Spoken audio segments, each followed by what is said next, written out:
Hello my dear friend, நீங்க சந்தோஷமா இருப்பீங்க. கர்த்தர்களை விசுவாசிக்கின்ற இந்த புதிய நாள்ல நம்முடைய தேவன் நமக்கு ஒரு வார்த்தை நினைப்பூட்டுகிறார்.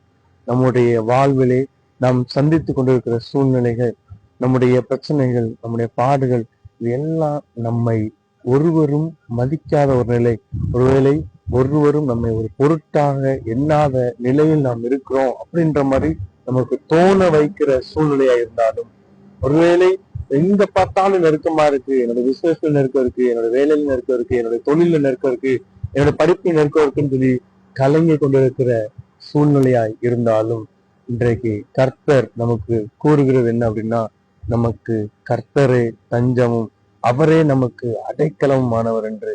ஒருவேளை நாம யோசிக்கலாம், நம்முடைய பிரச்சனைகள், நம்முடைய இந்த பலவீனங்கள், இந்த பாடுகள், இது எல்லாம் நம்மை நெருக்குகிற நேரத்துல நம்ம என்ன பண்ண முடியும்?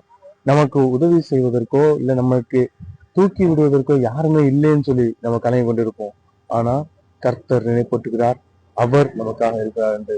நமக்கு அடைக்கலமாக, நமக்கு தஞ்சமாக, நாம் நம்பும் புகலிடமாக நாம் ஒன்று சேர்ந்து அவருடைய பாதத்திலே பணியும் பொழுது அவர் நம்மை காக்கிறவராய் இருக்கிறேன் என்று இன்றைக்கு நினைப்பட்டுகிறார். எனவே இந்த வார்த்தையை விசுவாசிக்கிறவர்களாய் மகிழ்ச்சியோடு நாளை துவப்போம். தேவன் தாமே நம்மை ஆசீர்வதிப்பாராக. God bless you all.